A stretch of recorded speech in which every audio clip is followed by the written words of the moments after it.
কে গ্রেপ্তার কেন করা হলো? দেখেন, ধন্যবাদ আপনাকে। বিজয় দিবসের জি শুভেচ্ছা। জি। যারা এই অনুষ্ঠান দেখছেন এবং এই নেপথ্যে যারা কাজ করছেন তারা হুম। সহ সবাইকে। আমার এখানে দুটি পরিচয়। একটি পরিচয় সরকারের অংশ আমি, আরেকটি পরিচয় আমি একজন সাংবাদিক। সারা জীবন আর কোনো কিছু করি নাই, সাংবাদিকতাই করেছি। তো সেই সাংবাদিকতা করার জায়গা থেকে আপনার প্রশ্নের উত্তরটা আমি দিচ্ছি।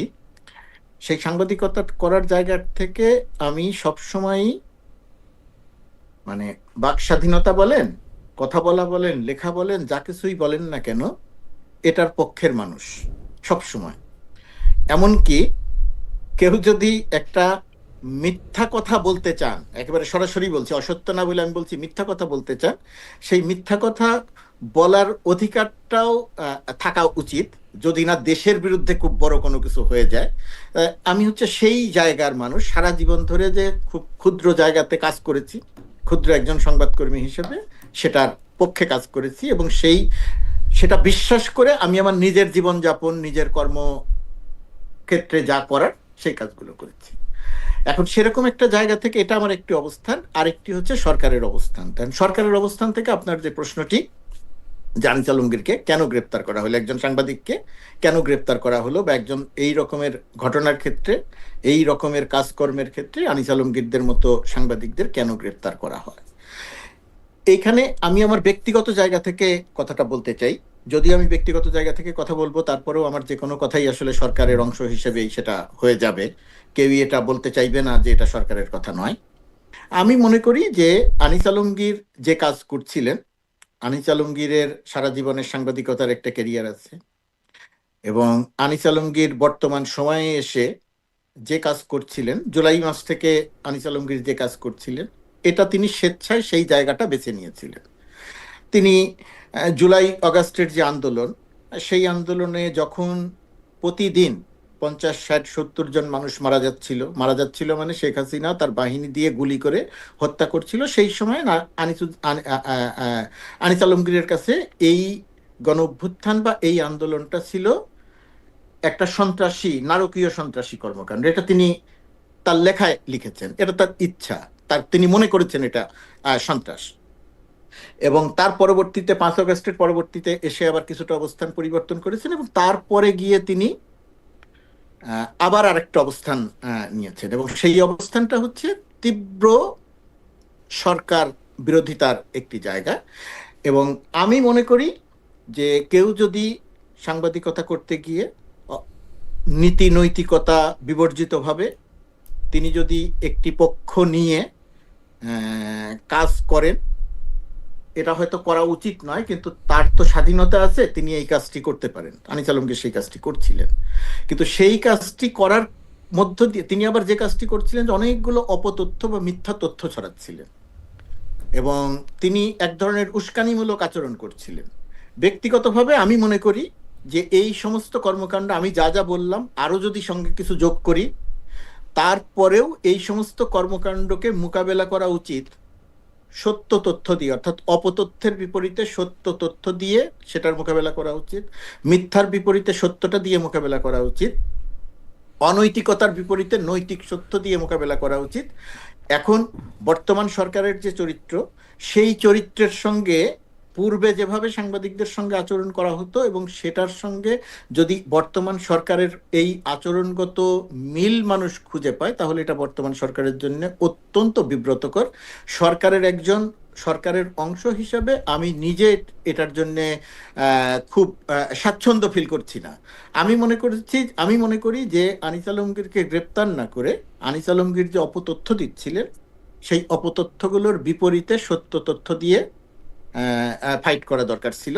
কিন্তু সেটা না করে তাকে গ্রেপ্তার করার কারণে যেটা হয়ে গেল, বা যেটা সামনে হয়ে যাবে, বা ইতিমধ্যেই কিছুটা হয়ে গেছে, যে এরা যে বলার চেষ্টা করছিলেন যে মত প্রকাশের স্বাধীনতা নাই, বাক স্বাধীনতা নাই, কথা বলা যায় না, ইত্যাদি ইত্যাদি বলার চেষ্টা করছিলেন, সেই জায়গাটা কিছুটা প্রতিষ্ঠিত হয়ে গেল, যেটা বাংলাদেশের বর্তমান বাস্তবতায় আমি মনে করি সত্য নয়। আমি মনে করি যে এইখানে যে কেউই যা কিছু বলার কথা বলতে পারছেন। যেমন ধরেন কয়েকদিন আগে একজনের একটা টকশোতে দেখলাম, টকশোতে মানে তিনি তার সোশ্যাল মিডিয়াতে আলোচনা করছেন আরেকজন রাজনীতিবিদকে সঙ্গে নিয়ে, একজন এটা কত 1 সপ্তাহ 10 দিন হয়ে গেছে, তারা দুইজনে মিলে সেই আলোচনায় বেগম খালেদা জিয়াকে মেরে ফেললেন। এবং তারা নিশ্চিত, সাংবাদিকও নিশ্চিত, যে রাজনীতিবিদ আলোচনা করছেন তারাও নিশ্চিত। তো বিএনপির মতো এত বড় একটা রাজনৈতিক দল, খালেদা জিয়া বাংলাদেশের এত গুরুত্বপূর্ণ একজন রাজনীতিবিদ, অথচ তারা আলোচনা করতে এসে বেগম খালেদা জিয়াকে মেরে ফেললেন। এখন আমার শেষ করি, আমার অবস্থানটা হচ্ছে এই যে মেরে ফেললেন, এই যে অপতথ্য, ক্ষতিকর তথ্য ছড়ানো হলো, এর বিপরীতে যে কারো সুস্থ সাংবাদিকতা, সরকারের অংশ বা যে কারো আমাদের দায়িত্ব ছিল এর বিপরীতে সত্য তথ্যটা দিয়ে তার তথ্যটা যে অসত্য সেটাকে প্রমাণ করে, 1 নাম্বার। 2 নাম্বার হচ্ছে সেটা প্রেস কাউন্সিল হোক বা অন্য যে কোনো জায়গা থেকে হোক, ওই সাংবাদিকের কাছে জানতে চাওয়া যেতে পারতো সেটা অফিসিয়ালি, যে আপনি যে এই তথ্য দিলেন এই তথ্যের ভিত্তি কি, ওকে, তার কাছ থেকে একটা জবাব চাও। কিন্তু গ্রেপ্তার আমি মনে করি না যে এই ধরনের আপনার ক্ষেত্রে খুব কাছে সঠিক পথ। গোলাম মুর্তজা ভাই, আপনাকে আমি অনেক মনোযোগ দিয়ে শুনতে চেষ্টা করতেছিলাম যে ধরেন সরকারে গেলে কিভাবে সরকারকে ডিফেন্ড করতে হয় সেটা শিখারও আছে আপনার কাছে আসলে। তো এখন ঘটনা হইতেছে যে আপনি যা বললেন, যা বুঝলাম, যে অপতথ্য এবং উস্কানির কারণে তাকে গ্রেপ্তার না করে অপতথ্যের বিরুদ্ধে তথ্য দেওয়া দরকার ছিল, কিন্তু আপনার এই যে বোধ, এই বোধ ডক্টর ইউনূসের কেন নাই, এইটা আমরা একটু আপনার কাছ থেকে আবার শুনবো, যে ডক্টর ইউনূসের বোধ কেন নাই যে অপতথ্যকে তথ্য দিয়ে মোকাবেলা করা যায়, এবং মিথ্যা সংবাদের আয়ু হচ্ছে এই পৃথিবীতে সবচেয়ে কম। আগামীকাল আপনি যে কোনো মিথ্যা বলবেন সেটা এটা ধরা পড়ে, এবং তার জন্য সন্ত্রাস বিরোধী আইনে একজনকে গ্রেফতার করতে হয় না। ডক্টর মোহাম্মদ ইউনূসের এই বোধ কেন নাই, কেন এই বড় গলাটা আছে যে আপনারা যা খুশি তাই বলবেন, যা খুশি তাই সমালোচনা করবেন, সমালোচনা করলে তিনি মিথ্যা তথ্য দিলে আপনি সত্য তথ্য দিবেন। অ্যাবসলিউটলি আপনি এটা ঠিক কথা বলছেন, কিন্তু আমি জানতে চাইবো যে আপনার উপলব্ধি আর সরকারের উপলব্ধি কেন আলাদা, বা ডক্টর মোহাম্মদ ইউনূসকে তো আমরা আপনার থেকেও লিবারেল জানতাম, আমি আপনার প্রায় বন্ধু, আমি আপনাকে আজকে 32 বছর ধরে চিনি, আমি তো ডক্টর মোহাম্মদ ইউনূসকে আপনার চেয়ে লিবারেল মনে করতাম। ডক্টর মোহাম্মদ ইউনূসের সরকারে কেন এরকম হইলো সেটা আমি আপনার কাছে শুনবো। আমি একটু জুলকারনাইন সাহের খান থেকে একটু শুনি। জুলকারনাইন সাহের খান, সিম্পল প্রশ্ন, আনিস আলমগীরকে কেন গ্রেপ্তার করা হলো? আনিস আলমগীরকে আপনাদের সবাইকে ধন্যবাদ। আসসালামু আলাইকুম, সবাইকে বিজয় দিবসের শুভেচ্ছা। জনাব আনিস আলমগীর, যিনি একজন সাংবাদিক, সাংবাদিকতার সাথে এই মুহূর্তে হয়তো উনি ওতপ্রোতভাবে জড়িত নেই, উনি এখন হয়তো প্র্যাকটিস করছেন না জার্নালিজম, উনি বিভিন্ন টক শোতে অংশগ্রহণ করেন, তার নিজের মতো করে জীবন যাপন করেন এবং সামাজিক যোগাযোগ মাধ্যমে নিজের মন্তব্যগুলো তিনি প্রকাশ করেন। তো আমি তার অ্যাক্টিভিটিস গুলো বহুদিন আগে থেকেই দেখেছি। উনি জুলাই আগস্ট আন্দোলনের সময় বেশ বিতর্কিত ভূমিকা রেখেছেন। এখন উনি তো একজন ইন্ডিভিজুয়াল, একজন ব্যক্তির নিজস্ব মতামত থাকবে, নিজস্ব মতাদর্শ থাকবে, এবং এটাতে কোনো অন্যায়ের তো কোনো কিছু নাই। তিনি তো রাষ্ট্রের বিরুদ্ধে গিয়ে কোনো রকমের কোনো কিছু পরিকল্পনা করছিলেন না। উনি বিভিন্ন রকমের কথাবার্তা বলছিলেন যা সরকারের অবশ্যই মনোপুত হবে না, কারণ উনি সরকারকে বেশ ভালোভাবেই সমালোচনা করছিলেন। এবং ওনার যদি ওটা মনে হয়ে থাকে, এখন আমার কাছে যদি কোনো কিছু মনে হয় যে এটা ঠিক হচ্ছে না, আমি তো সেটা বলবোই। উনিও একইভাবে সেটা বলেছেন, উনি বিষয়টা যেভাবে বুঝেছেন উনি সেটাকে সেভাবে বলেছেন। এবং সর্বশেষ ইনকিলাব মঞ্চের ওসমান হাদি, তাকে হত্যার উদ্দেশ্যে যখন গুলি বর্ষণ করা হয়, সেদিন উনি কিছু কথাবার্তা লিখেছেন, এবং এখানে উনি ওনার মতো করে লিখেছেন। আমি বলবো না যে উনি এমন কিছু লিখেছেন যার জন্য তাকে গ্রেফতার করতে হবে, অথবা উনি কোনো রকম উস্কানিমূলক কোনো কিছু বলেছেন। আহ আমি পাশাপাশি আমরা দেখতে পাই যে বর্তমানে বাংলাদেশে অনেকেই বলেন যে 16ই ডিসেম্বর আমাদের বিজয় দিবস, মানি না, এটা হওয়া উচিত না। আমাদের দেশের বুদ্ধিজীবীদেরকে কারা হত্যা করে, ভারতীয়রা হত্যা করেছে, এই ধরনের বহুত রেটরিক, এই ধরনের বহুত বাজে কথাবার্তা ইদানিং অনেকেই বলেন। আমি অবাক হয়ে দেখলাম যে আনিস আলমগীরকে গ্রেফতার করা হচ্ছে অ্যান্টি টেরোরিজম অ্যাক্টের আন্ডারে। যদি আনিস আলমগীরকে অ্যান্টি টেরোরিজমের অ্যাক্টের আন্ডারে অ্যারেস্ট করা হয় কারণ উনি ওনার মত প্রকাশ করেছেন, তাহলে যারা বাংলাদেশের জাতীয় দিবস, বাংলাদেশের বিজয় দিবস অস্বীকার করছে, তাদেরকে তো আরো বড় রকম কোনো ট্রেসনের অ্যাক্টে তাদেরকে অ্যারেস্ট করা উচিত বলে আমার মনে হয়। ওরকম কি আমরা কিছু দেখতে পাচ্ছি? অনেকেই দিনের পর দিন সরকারের পাশে গিয়ে তারা গা ঘেঁষে দাঁড়িয়ে থাকে, তারা বলে যে আমরা বাংলাদেশের বিজয় দিবস 16ই ডিসেম্বর মানি না, আমরা বম মেরে ক্যান্টনমেন্ট উড়ায় দিব। সরকার তাদের এগেইনস্টে কি পদক্ষেপ নিয়েছে? কোন পদক্ষেপকে আপনি নিতে দেখেছেন? আমি তো নিজে দেখেছি বাংলাদেশের চিফ প্রসিকিউটর, আইসিটির প্রসিকিউটর তাজুল সাহেবের পাশে দাঁড়িয়ে ফুয়াদ নামে যে লোকটি আছে সে বলেছে আমরা ক্যান্টনমেন্ট উড়ায় দিব। তো আপনি দেশের কেপিআই কি পয়েন্ট ইনস্টলেশন উড়িয়ে দিবেন, এই ধৃষ্টতা আপনি বলতে পারেন রাস্তায় এসে? সরকার তো আমরা দেখলাম না কোনো অ্যাকশন নিয়েছে তার বিরুদ্ধে। আপনি কি দেখেছেন কোন অ্যাকশন নিতে? আনিস আলমগীর কি এরকম কোনো কিছু বলেছিলেন কিনা, যে উনি কি বলেছেন যে আমি ইউনুসের এটা উড়ায় দিব অথবা সরকারের এটা উড়ায় দিব, এ ধরনের কথাবার্তা আমরা কিন্তু দেখিনি। উনি টক শোতে গেছেন, কথাবার্তা বলছেন, হ্যাঁ সরকারের সমালোচনা করেছেন। সুতরাং সরকারের এই যে আপনার দ্বিচারিতা বলবো অথবা এই ধরনের একটা আশ্চর্যজনক ব্যবহার, যে একজন ব্যক্তি তার মত প্রকাশ করতেছে সোশ্যাল মিডিয়াতে গিয়ে, আপনি এটাই সহ্য করতে পারছেন না, আবার আরেকজন ব্যক্তি রাস্তায় দাঁড়িয়ে আপনি নিরাপত্তা সংস্থা, আপনার বিভিন্ন জাতীয় দিবস নিয়ে অত্যন্ত নোংরা ভাষায় কথাবার্তা বলছে, আপনি তাদেরকে কিছুই করছেন না। তো এটা আমার কাছে এক ধরনের মকারি বলে মনে হয়। মানুষকে মানুষের মতো জীবনযাপন করতে দেওয়া উচিত। প্রত্যেকেরই নিজস্ব মতাদর্শ আছে, নিজস্ব ভিউ পয়েন্ট আছে। আদারওয়াইজ তাহলে আর ডিফারেন্সটা কোথায় থাকলো? আমরা তো দেখেছি, আমি নিজে সাফারার, আমি নিজে ভিকটিম। আমার এগেইনস্ট বিগত সরকারের সময় ডিজিটাল সিকিউরিটি একটা মামলা হয়েছে। আমার অত্যন্ত কাছের শ্রদ্ধেয় বড় ভাই মুশতাক আহমেদ এবং কার্টুনিস্ট আহমেদ কিশোর, তাদেরকে কার্টুন আঁকার জন্য, জাস্ট সিম্পলি কার্টুন আঁকার জন্য অ্যারেস্ট করা হয়েছিল। দোষটা কোথায় ছিল? কার্টুন আঁকা কি অন্যায়? যদি কার্টুন আঁকার জন্য আমার ভাইকে তখন গ্রেফতার করা হয়, আমার বড় ভাই মুশতাক এবং কার্টুনিস্ট আহমেদ কিশোরকে গ্রেফতার করা হয়, এবং এটা নিয়ে আমরা প্রতিবাদ করি যে এটা একটা অন্যায় হয়েছে, তাহলে এখন যেটা হচ্ছে এটা কি অন্যায় হচ্ছে না? স্যার, আপনাকে আপনাকে ধন্যবাদ। আমি ওই যেটা বলতেছিলাম যে জনাব গোলাম মুর্তজা, আপনি যেভাবে ব্যাখ্যা করলেন অপতথ্য বা যার মধ্যে উস্কানির ব্যাপারটাও ছিল, সেটার ক্ষেত্রে আপনি সরকারের এই বোধটা কেন নাই সেটা আপনার কাছে একটু জানতে চাইছিলাম। আপনার স্ক্রিনটা একটু ব্ল্যাক হয়ে গেছে, আমরা একটু ওয়েট করতেছি। আমি আশা করতেছি আপনি আমরা শুনতে পাচ্ছেন। আচ্ছা আচ্ছা, গোলাম মুর্তজা ভাই একটু লগ আউট হয়ে গেছে। জুলকারনাইন স্যার, আপনার সাথে যে বিষয়টা নিয়ে আমরা বেশি করে কথা বলতে চাই সেটা হচ্ছে শরীফ ওসমান হাদির হত্যার চেষ্টা এবং তার আসামিদের পালিয়ে যাওয়া নিয়ে। কিন্তু আমরা সেটি মুর্তজা ভাই আবার একটু সংযুক্ত হবেন তার সাথে বা তার সামনেই ব্যাপারটি একটু আলোচনা করতে চাই, কারণ আপনি অনেকগুলি গুরুত্বপূর্ণ প্রশ্ন সেখানে তুলেছেন, যেটি একজন অনুসন্ধানী সাংবাদিক হিসাবে হয়তো ঠিকই আছে, কিন্তু আমার কিছু কৌতূহল আছে যেই ব্যাপারগুলি নিয়ে আমি আসলে প্রশ্ন করতে চাই গোলাম মুর্তজা ভাইয়ের সামনেই। সেজন্য আমি আগের প্রসঙ্গেই থাকি। সেটা হচ্ছে যে আপনি বলতেছিলেন যে জনাব আনিস আলমগীরকে গ্রেফতার করা হয়েছে, যেটা আসলে গোলাম মুর্তজা ভাই আমাদেরকে বললেন যে এইটা অপতথ্য ছড়ানোর জন্য, সেইটা হচ্ছে উস্কানি দেওয়ার উনি জন্য। আসলে কোন ধরনের অপতথ্য, এবং অপতথ্য যদি কেউ স্প্রেড করে থাকে তাহলে তো সেটার জন্য আলাদা আইন আছে। আপনি অ্যান্টি টেরোরিজম অ্যাক্টে কেন তাকে অ্যারেস্ট করতে হবে? তারপরে হচ্ছে যে আরেকটা বিষয় হলো, আমাদের দর্শকদের মধ্যে অনেকে জানাচ্ছেন যে এই ঘটনার পর বা এই ঘটনার আগে পরে অন্য আরেকটা ঘটনা নিয়ে আরেকটা টেলিভিশনের উপস্থাপককে জনাব গোলাম মুর্তজা এখানে অপতথ্য এবং উস্কানির কথা বলে সন্ত্রাস বিরোধী আইনে একজন লোককে গ্রেপ্তার করা হবে, যে বোধ বা উপলব্ধি আপনার আছে সেটা সরকার প্রধানের কেন নাই, সেইটা আমি একটু আপনার কাছে জানতে চাইবো যে ক্লুটা কি। ডক্টর মোহাম্মদ ইউনূসের আপনি অনেক ঘনিষ্ঠ, মানে সরকারে আসার পর আপনার ঘনিষ্ঠতা একটু কমছে আসলে, এর আগে আপনি আরো অনেক বেশি ঘনিষ্ঠ ছিলেন সরকারে আসার আগে ডক্টর মোহাম্মদ ইউনূসের সঙ্গে।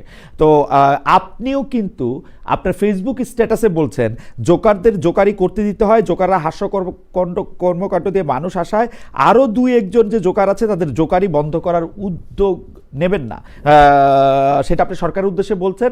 এবং আমরা এই সময়কার একজন বিশিষ্ট সোশ্যাল মিডিয়া ইনফ্লুয়েন্সারকে বলতে শুনছি রইল বাকি দুই, তিনি আনিস আলমগীরে মিন করে বাকি আরো দুইজনের ছবি দিয়েছেন, একজন আব্দুল নূর তুষার, একজন মাসুদ কামাল। আমি কিন্তু আসলেই মুর্তজা ভাই, আমার কাছে মনে হইতেছে যে বাংলাদেশ একটা ভীতিকর রাষ্ট্র হয়ে উঠতেছে। এই ভীতি, এই যে আমার শিক্ষক আলী রিয়াজ আমাকে বলছিলেন যে আপনার উদাহরণ তো ফেসিবাদের পক্ষে চলে যাচ্ছে। আমি আলী রিয়াজ স্যার, আপনি দেখতে পান না ফেসিবাদের পক্ষে চলে যাচ্ছে কিনা উদাহরণ? আমি ফেসিবাদের পক্ষে উদাহরণ দিয়ে বলি, আমার কাছে মনে হচ্ছে বাংলাদেশ একটা ভীতিকর জায়গায় চলে যাচ্ছে যারা কথা বলতে চায় তাদের জন্য। আমি আপনাকে একটু শুনতে চাই। চলে যাচ্ছে বলে মনে হচ্ছে আপনার কাছে? চলে যায়নি এখনো না, মানে সবার জন্য, ফর এভরিওয়ান। আপনি এটা মানে আমি জানি না মুর্তজা ভাই এটা বলেন। আমার কাছে মনে হয় যে আলী রিয়াজ স্যার তো আমার এখন আর ফোনও ধরে না, কথাও শুনে না। আমি কেমনে এটা উনারে শুনাইতাম যে স্যার আপনি কি কোনো ফেসিবাদের প্রতিধ্বনি দেখেন এখন? উনি তো এখন সহকারী, উনি তো এখন বিশেষ সহকারী, উনি এখন জি। উপদেষ্টা পদমর্যাদার মানুষ। জি, গোলাম মুর্তজা ভাই আপনার কাছে একটু শুনতে চাই। আপনি জোকার বলছেন, জোকার বলে বলছেন আরো একজন জোকার আছে, সেই জোকারকে যেন এটার উদ্যোগ বন্ধ না করা হয়। আপনি একজন না, আমি দেখেন জি। দেখেন আমি আমি আমি আমি আমার কথা শুরুতে বলেছি, আমার কথা হয়তো রিপিট হয়ে যাবে, দর্শক যারা দেখছেন তারা হয়তো মনে করবেন যে আমি একই কথা বলছি। আমি তো মানুষের কথা বলতে দেওয়ার পক্ষের মানুষ। যেমন জুলকারনাইন সাহের যুক্তি দিয়ে, তথ্য দিয়ে তিনি আলোচনা করেন, তিনি সরকারের সমালোচনা করেন, সরকারের ভালো কাজের প্রশংসা করেন, সবই করেন। এখন একজন মানুষ শুধু ভালো কাজের প্রশংসা করবে বা সরকারের প্রশংসা করবে, এটা তো কোনো কথা হতে পারে না। সরকারের তো আলোচনা থাকতে হবে, সরকারকে নিয়ে সরকারের সমালোচনা থাকতে হবে। এখন ভীতিকর জায়গা, ওই জায়গাটা নিয়ে আমার একটু বক্তব্য আছে। আমি মনে করছি যে এই আনিস আলমগীর বা তার আগে পান্নাকে গ্রেপ্তারের মধ্য দিয়ে বা তার একই সময়ে একজন রাজনীতিবিদ, একজন সাবেক আমলাকে গ্রেপ্তারের মধ্য দিয়ে সরকার তার নিজের ভাবমূর্তিগত জায়গাতে কিছুটা বিব্রতকর অবস্থায় পড়েছে। কিন্তু এই ঘটনাগুলোর মধ্য দিয়ে যে কথা বলার ক্ষেত্রে একটা ভীতিকর রাষ্ট্রে বাংলাদেশ পরিণত হয়েছে, আমার কাছে মনে হয় না, আমি এই বক্তব্যের সঙ্গে পুরোপুরি একমত নই। একটা মানে কথা বললে এই সমস্যা হয়। আপনি যেটা বললেন যে লইল বাকি দুই, আব্দুল নূর তুষারের কথা উল্লেখ করলেন। আব্দুল নূর তুষার অত্যন্ত লজিক্যাল কথা বলেন। মাসুদ কামাল, হ্যাঁ, আব্দুল নূর তুষার অত্যন্ত লজিক্যাল কথা বলেন। সুতরাং তার সরকারের সমালোচনা আছে, তার যে সমস্ত লজিক ছাড়া কথা আছে সেই সমস্ত কথার বিপরীতে আমাদের মোকাবেলা করা উচিত কথা দিয়ে। আমি মনে করি না যে বাংলাদেশে পুরোপুরিভাবে বা বাংলাদেশে একটা কথা বলার ক্ষেত্রে একটা ভীতিকর রাষ্ট্রে পরিণত হয়েছে। তবে কিছু সীমাবদ্ধতা তৈরি হচ্ছে মানুষের মধ্যে। যে প্রশ্নটি শুরুতে ছিল না, ডক্টর মোহাম্মদ ইউনূস যখন বলেছিলেন মন খুলে সমালোচনা করেন, কথা বলেন, কাউকে কিছু বলা হবে না, কাউকে কিছু ধরা হবে না, ওই সময় আর এখনকার এক অবস্থার একটা পরিবর্তন হয়েছে, কিন্তু একটা ভীতিকর রাষ্ট্রে পরিণত হয়েছে, এটা আমার কাছে মনে হয় না। গোলাম মুর্তজা ভাই আমি একটু বলি, আমি দেখতেছিলাম যে আনিস আলমগীর ভাই আপনাকে আক্রমণ করেও সোশ্যাল মিডিয়াতে একাধিক পোস্ট, বা আমি অত তাকে ফলো করি নাই, কিন্তু দুই একটা আমার নজরে আসছে যে আপনাকেও, আমি শব্দের মধ্যে বিশেষণ ব্যবহার করতে চাই না, শুধু বলি আপনাকে আক্রমণ করে উনি অত্যন্ত নোংরা ভাষা। আচ্ছা ওইটা আমি না বললাম, কিন্তু হ্যাঁ, কিন্তু আপনিও কিন্তু তার জবাব দিলেন, আপনিও তার জবাব দিয়েছেন যথেষ্ট মানে সীমার মধ্যে, শালীনতার মধ্যে, আপনার মুনশিয়ানার মধ্যে, সেটা আপনি জবাব দিতে চেষ্টা করেছেন।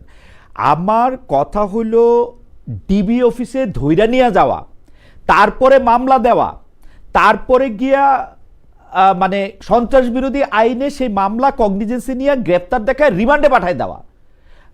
মুর্তজা ভাই আপনার কি কিছু মনে পড়ে যে মানে এই রকম ঘটনা আমরা এর আগে আর কখন শুনছি আর কতবার করে বলছি? না না, আমরা পুরো সময়টাই, আমরা গত 16 বছরের পুরো সময়টি এরকম একটা অবস্থার মধ্য দিয়ে কাটিয়েছি। আপনিও জানেন সেটা, আমরাও জানি। এবং আমরা সারাক্ষণই কথা বলেছি। আপনি দেশের বাইরে অবস্থান করে কথা বলেছেন, শায়ের দেশের বাইরে অবস্থান করে কথা বলেছে, আমরা দেশের ভেতরে থেকে কথা বলেছি, যতটুকু বলতে পেরেছি ততটুকু কথা বলেছি। এবং আমাদের এইখানে আমরা যে তিনজন আছি, তিনজনের কথার মূল সুরটা কিন্তু একই ছিল, যে ভীতিকর অবস্থা তৈরি করা যাবে না, ভয়ের সংস্কৃতি তৈরি করা যাবে না, মানুষকে তুলে নিয়ে যাওয়া যাবে না, এটা ছিল। তো এটার আমরা যখন এই সরকারের এই সময়ে, ধরেন আমি যে সরকারের অংশ, সেই সরকারের সময় একজন সাংবাদিকের বিরুদ্ধে আমি এই এই এই গ্রেপ্তারটিকে আমার জন্য অত্যন্ত স্বাচ্ছন্দ্য হতো, আমার জন্য বিব্রতকর হতো না, আমি যদি দেখতাম যে একজন কিছু কাজ করেছেন, সেই কাজটা হয়তো আমি জানি না, আপনি জানেন না, তার বিরুদ্ধে যদি সেটা দৃশ্যমানভাবে অভিযোগগুলো আগে আনা হতো এবং সেই অভিযোগগুলোর পক্ষে যদি তথ্য প্রমাণ দিয়ে বলা হতো যে সে এই ধরনের কাজের সঙ্গে সম্পৃক্ত হয়েছে, এই কারণে তার নামে এই আইনে মামলা হবে, এই কারণে তাকে গ্রেপ্তার করা হবে, তাহলে সেটা যথেষ্ট লজিক্যাল হতো। এখন আমি যদি আগে তাকে ডেকে নিয়ে যাই বা আগে তাকে ধরে নিয়ে যাই, তারপরে যদি অভিযোগটা আনি, তখন এইটা বর্তমান সরকারের যে চরিত্র, ডক্টর মোহাম্মদ ইউনূসের যে সারা পৃথিবীতে তার যে ইমেজ, আপনি শুরুতে আমাকে যেটা বারবার প্রশ্ন করছিলেন, আমি সরাসরি সেই জবাবটা হয়তো সরাসরি দিচ্ছি না, কিন্তু সেটা দেওয়ার চেষ্টা করছি। কিন্তু সেটার সঙ্গে একটার সঙ্গে আরেকটা সাংঘর্ষিক হয়ে যাচ্ছে। ওকে, আমার ধারণা যে একটা সরকার মানে তো একজন ব্যক্তি নয়, প্রধান তিনি অবশ্যই মূল ব্যক্তি, কিন্তু ভেতরে এই সরকার যেহেতু কোনো রাজনৈতিক সরকার নয়, এই সরকার যেহেতু বিভিন্ন জায়গা থেকে লোকজন এসে তাদেরকে একত্রিত করা হয়েছে, এটার ভেতরে সম্ভবত অনেকগুলা উইং রয়ে গেছে, এবং সেই সমস্ত উইং হয়তো নানা রকমের কর্মকাণ্ড করছে। একটা জায়গা থেকে কোঅর্ডিনেশনের জায়গাটাতে আমার ধারণা যে কোনো সমস্যা হয়তো হচ্ছে, যে কারণে আমরা এই ধরনের একটা সাংঘর্ষিক অবস্থাটা দেখছি।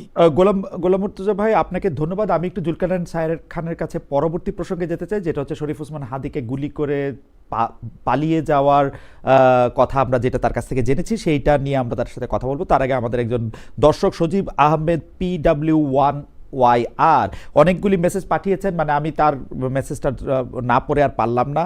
তিনি লিখেছেন, আমি তাকে কোট করছি, পিনাকিকে আনার সাহস আছে খালেদের? আপনি পারলে উনাকে এনে এসব প্রশ্ন করেন। ডক্টর ভট্টাচার্যকে আমরা অ্যাপ্রোচ করেছিলাম, ডক্টর ভট্টাচার্য আমাদের অনুষ্ঠানে আসতে চাননি আসলে। উনি আমরা একাধিকবার অ্যাপ্রোচ করেছি ওনাকে।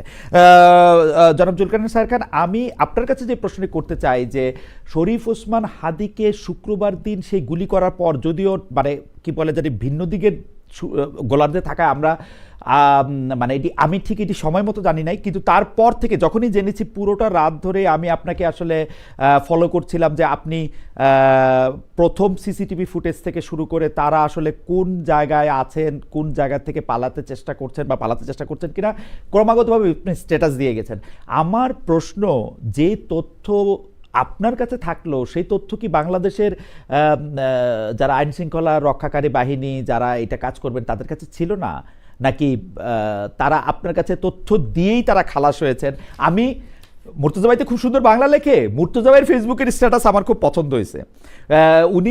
উনি স্ট্যাটাস দিছে যে পালানোর বিস্তারিত গল্প যারা সরবরাহ করছে তাদের দায়িত্ব ছিল ধরার, কেন ধরতে পারলো না জবাবদিহিতা নিশ্চিত করুন। আপনার মানে আমি শিওর এটা আপনাকে এবং কিছুটা বোধহয় আমাদের জাওয়াদ নির্ঝরকেও বলেছেন, আমি জানি না, যে পালানোর বিস্তারিত গল্প যারা সরবরাহ করছে তাদের দায়িত্ব ছিল ধরার, মানে তারা আপনাকে গল্প সরবরাহ করছে, তারা ধরছে না। আপনি যদি একটু বলতেন, আমি মনে হয় এখানে এই শায়ের বলার আগে আমি একটু বলি। আমি এখানে গল্প সরবরাহ করছে একজন ব্যক্তির কথা বলছি না। শায়ের তার অসংখ্য সোর্স আছে, সেই সোর্স থেকে তথ্য দিচ্ছে। শুধু এই তথ্যই নয়, আর অনেক তথ্য দেন, যে সমস্ত তথ্য বাংলাদেশের মূলধারার গণমাধ্যম দেয় না বা দিতে পারে না। আমি এখানে বলেছি যাদের ধরার দায়িত্ব ছিল তারা বিভিন্নভাবে গণমাধ্যমকে গল্প সরবরাহ করছে, শুধুমাত্র একজনকে না। আমরা একটু সায়েরের ব্যাখ্যা শুনি, আমি লাইনটা আবার পড়ি খান সাহেবের সুবিধার জন্য। পালানোর বিস্তারিত গল্প যারা সরবরাহ করছে তাদের দায়িত্ব ছিল ধরার। সায়ের,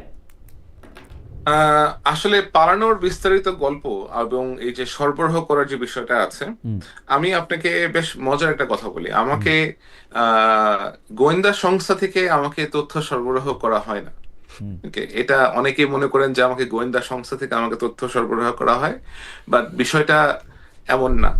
আগে আমার গোয়েন্দা সংস্থাতে প্রচুর সোর্স ছিল, এখনো গোয়েন্দা সংস্থাতে প্রচুর সোর্স আছে, এবং আমার যখন কোথাও কোনো প্রয়োজন হয় কোনো তথ্য জানার জন্য, আমি তাদেরকে রিচ আউট করি, তাদেরকে রিকোয়েস্ট করি যে এই বিষয়ে কোনো ইনফরমেশন জানার সুযোগ আছে কিনা, অথবা তারা যদি মনে করেন যে তারা কোনো কিছু একটা পলিটিক্যাল কারণে করতে পারছেন না, they do share with me sometimes যে হ্যাঁ এটাকে এভাবে করলে হয়তো বেটার হয়।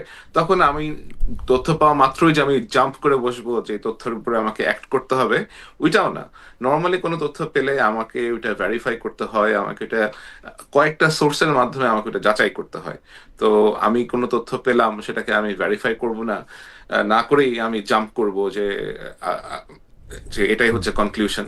ব্যাপারটা এরকম আমি করি না, এটা আমার পক্ষে করা সম্ভব না। এটা হচ্ছে একটা ক্লারিফিকেশন। সেকেন্ড হচ্ছে তাহলে যদি আপনি আমার ইয়াটা একটু বলতেন, যে মানে আপনি যে তথ্যগুলি পাইতেছেন সেই তথ্যগুলি কি বাংলাদেশের যাদের ধরার কথা, এইটা দিয়ে আবার আমি যে তথ্যগুলো সেদিন পাচ্ছিলাম, এখন ইউ আন্ডারস্ট্যান্ড, আমরা যখন কাজ করি এই ধরনের অনুসন্ধানী সাংবাদিকতা নিয়ে যখন আমরা কাজ করতে হয়, আমাদেরকে বিভিন্ন ধরনের মানুষের সাথে পরিচয় রাখতে হয়, বিভিন্ন ধরনের লোকজনের সাথে আমাদের পরিচয় থাকে।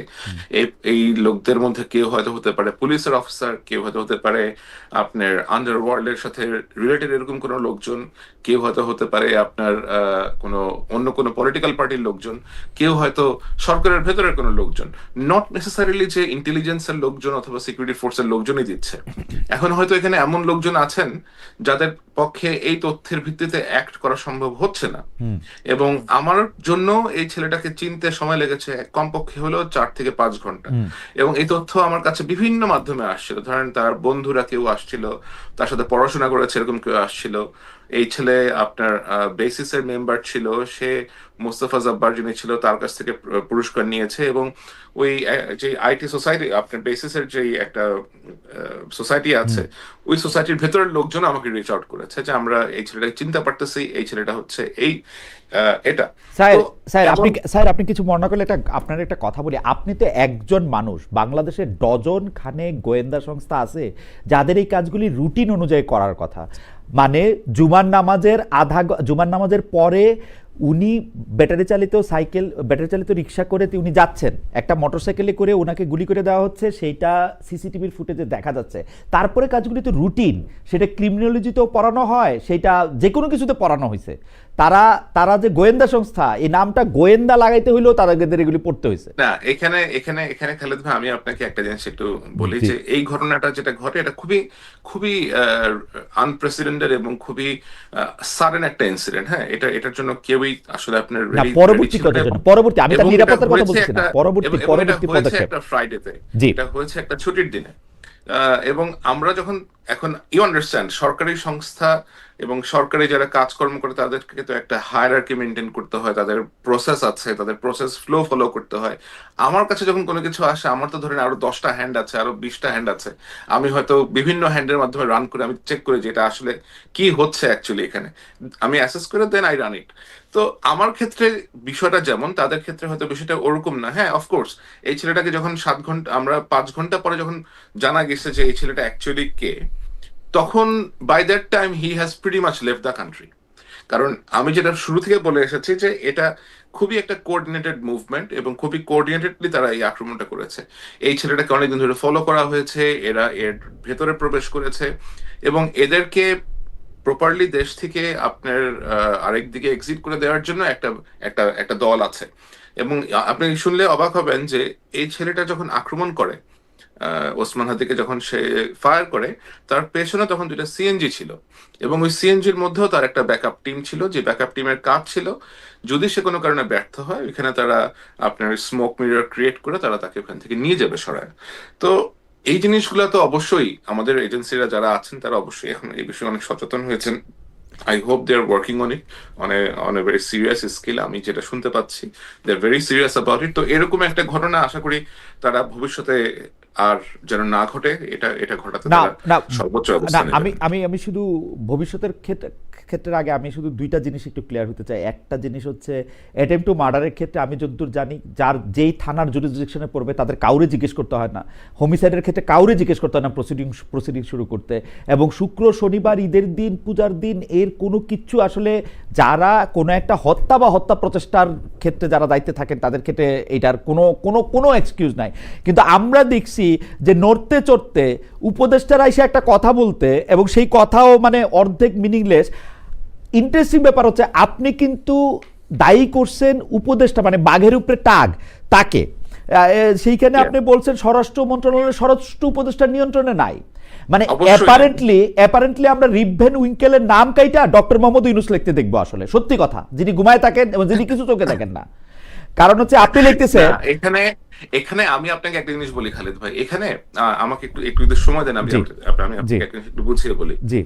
যেটা বেসিক্যালি হয়েছে, যেটা আমি কালকেও একটা জায়গা থেকে বলছিলাম, যে সরকারের ভেতরে কিছু সরকার, মুর্তজা ভাই যেমন বলছিলেন যে এখানে অনেকগুলা উইং আছে, অনেকগুলো ইন্টারেস্ট পার্টি আছে এটার ভেতরে।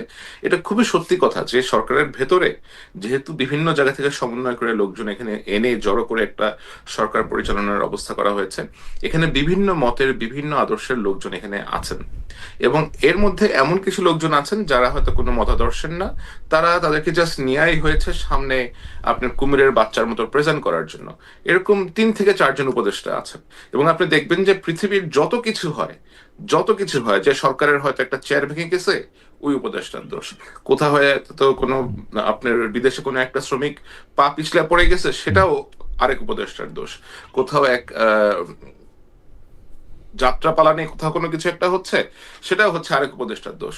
সুতরাং এই যে ধরেন আপনার উপদেষ্টারা যে কিছু লোকজনকে স্কেপগোট হিসেবে তারা নিয়ে আসছে এখানে আপনার অন্যদেরকে আড়াল করার জন্য, এটা একটা বাজে প্রয়াস আর কি। তো এটার অংশ হিসেবে আমি আপনাকে বলবো যে একটু হোল্ড করবেন প্লিজ, একটু জি জি একটু হোল্ড করেন। জি জি সরি জি জি আপনি আপনি তো জি আপনি কন্টিনিউ করেন, এবার ঠিক আছে। ইটস অলরাইট, জি সরি জি লাইক জি I was just having a জি ফোন কল। জি জি তো যেটা বলছিলাম যে ধরেন আপনার উপদেষ্টার উপরে তারা নিয়ে আসছে কিছু আপনার সহকারী টাইপের লোকজন, অথবা আপনি একটা উপদেষ্টা এনেছেন, তাকে আবার মনিটর করার জন্য you have a person like উপদেষ্টা আপনার সরাসরি এখানে প্রোটোকলে কে বড়, এখানে প্রটোকলে কে বড়, বিশেষ সহকারী বড় এখানে না তো উপদেষ্টা অবশ্যই বড়? উপদেষ্টা বড় হওয়ার কথা, কিন্তু ওই যে বললাম যে ভেতরে যে আপনার এতগুলা ভেস্টেড গ্রুপ আছে, এতগুলো ইন্টারেস্ট গ্রুপ আছে, আপনি কখনো দেখবেন না যে গণপূর্ত উপদেষ্টা যিনি আছে আদিলুর রহমান, আমি নাম ধরেই বলি, এখন তো আসলে এত লুকাচুপি করার কিছু নাই, আদিলুর রহমান শুভ্র সাহেব is always in the background.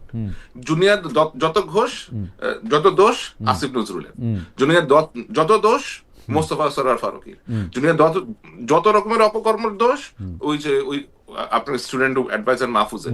পেছনে যারা নিজেদেরকে এমন মিনিস্ট্রিতে রেখেছেন যে সামনে আসতে হয় না, গণপূর্ত মন্ত্রণালয়, শিক্ষা, তারপরে আবার আপনার পাওয়ারে আছে একটা, এই লোকগুলা তারা যা করেছে, এটা আমার মনে হয় তারা খুব ভালো করে জানেন যে তারা কি কি করেছেন সরকারের ভিতরে থেকে, এবং এখনো তাদের কারা কি কোথায় কি কি করে চলেছেন। এই যে আপনি স্বরাষ্ট্র উপদেষ্টাকে যে ওখানে বসে আছেন, এই ভদ্রলোকের সচিবটা কি একটু একটু একটু খোঁজ খবর নেন, এই যে তার সচিবের আপনার পলিটিক্যাল যে অ্যাফিলিয়েশনটা কি, উপদেষ্টা সাহেবের যে সহকারী আছেন ওই সহকারীর পলিটিক্যাল অ্যাফিলিয়েশন কি, সে আগে স্টুডেন্ট অবস্থাতে সে কিসের পলিটিক্স করে আসতো। সুতরাং আপনাকে যারা চালাবে, আপনি একটা লোককে চারিদিক দিয়ে ঘিরে ধরে রাখছেন আপনার পারপাস সার্ভ করবে এরকম লোকজনের, এবং আপনি আশা করতেছেন যে এই বয়স্ক একজন সাবেক জেনারেল সাহেব উনি সবকিছু উল্টা দিবে। ব্যাপারটা তো এরকম না। না না না স্যার, আপনার কাছে আমার শুধু এইটা প্রশ্ন, আমি কিন্তু এই যে উপদেষ্টা তার সহকারী এই যে মেকানিজমটা, এটা কিন্তু আমি চারিদিকে দেখতে পাই।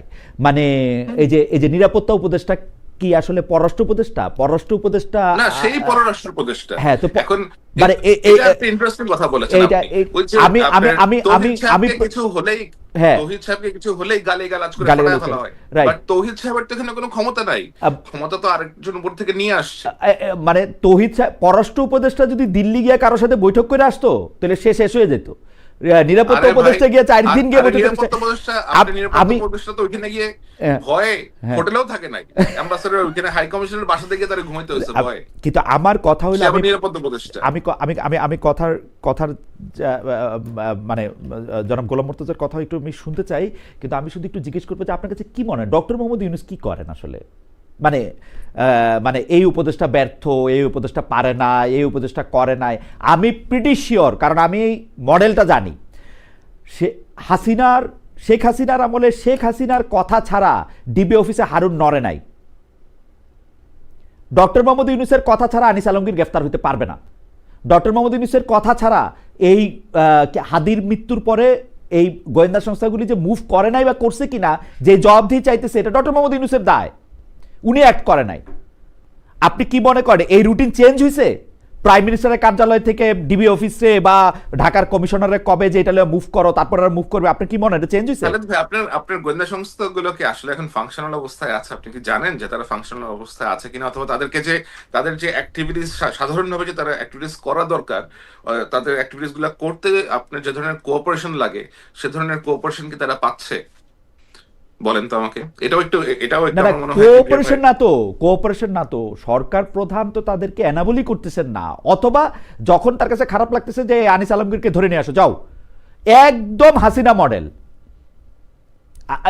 আমি এইটা এখনো বলবো, আমি জনাব গোলাম মুর্তজার কাছে শুনতে চাই। জনাব গোলাম মুর্তজা, আমাদের দর্শকরা বলতেছেন যে ইয়েস খালেদ, মানে আমাদের দর্শকদের মধ্যে একজন তৌসিফ রহমান 88552 উনি বলতেছেন yes Khaled, look you coward তারপরে উনি বাস্টার্ড বলছেন, তারপরে বলছেন তুষারের Masud Kamal should also be in jail.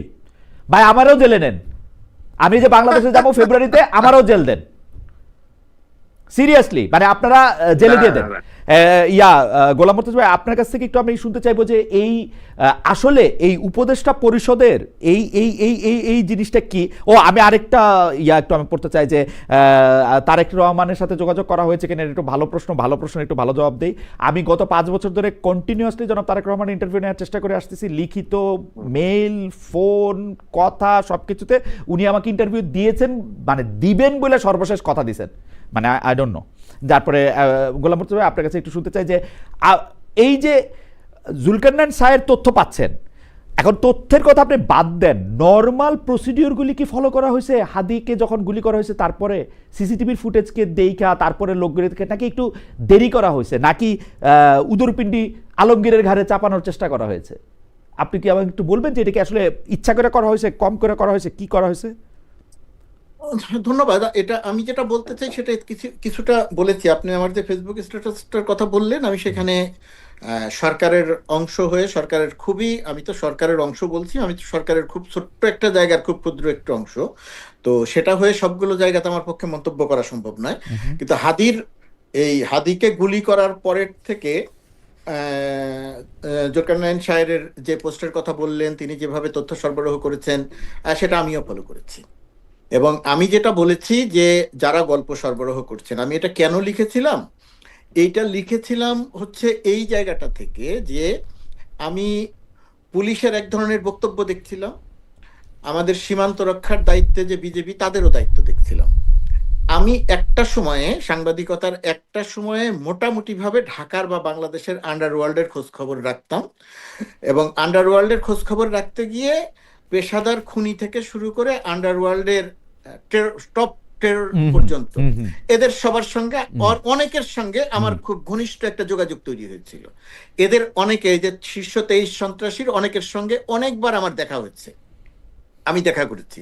সেই দেখাগুলো এখন যখন চিন্তা করতে যাই, যে সমস্ত পরিবেশে দেখা করেছি, এখন হইলে হয়তো আমি আর সেই পরিবেশে দেখা করতে যেতাম না, তখন হয়তো বয়স কম ছিল, রিস্কের ব্যাপারগুলো তখন চিন্তা করি নাই, কোথায় কোন গ্যারেজের মধ্যে চলে গেছি কেউ জানতো না, কিছু জানতো না, এইভাবে দেখা তাদের ঘটনাগুলো আমি দেখেছি। এখন এই যে এই এই হাদির উপরে ঘটনার পরে আমি যে বক্তব্যগুলো লক্ষ্য করলাম, সেই বক্তব্যগুলো ওই সময় আমি লক্ষ্য করতাম যে একটা টিম ধরতে অভিযান চালাতে গেছে, অভিযান চালাতে গিয়ে অনেক দূর পর্যন্ত গেল, এখান থেকে ওখানে গেল, ওখান থেকে ওখানে গেল, তারপরে একজন সোর্স খুঁজে বের করলো, সোর্স খুঁজে বের করলে তার বাড়িতে গেল, ঘেরাও করলো, ঘেরাও করতে গিয়ে শেষ পর্যন্ত আর কালা জাহাঙ্গীরকে পেল না। কেন পেল না? ঠিক তার 5 মিনিট আগে কালা জাহাঙ্গীর সেখান থেকে চলে গেছে। এই যে গল্প, এই গল্পটা আমি এই হাদির গুলি করার পরেও আরেকবার শুনলাম, এই ধরনের গল্প। আমার কাছে মনে হলো যে আমরা এখনো সেই পুরনো গল্পের মধ্যে আটকে আছি। ধরেন যে পুরনো গল্পের মধ্যে, শেষ করি খালেদ, আচ্ছা আমি ভুলে দেব, সরি আপনি শেষ করুন।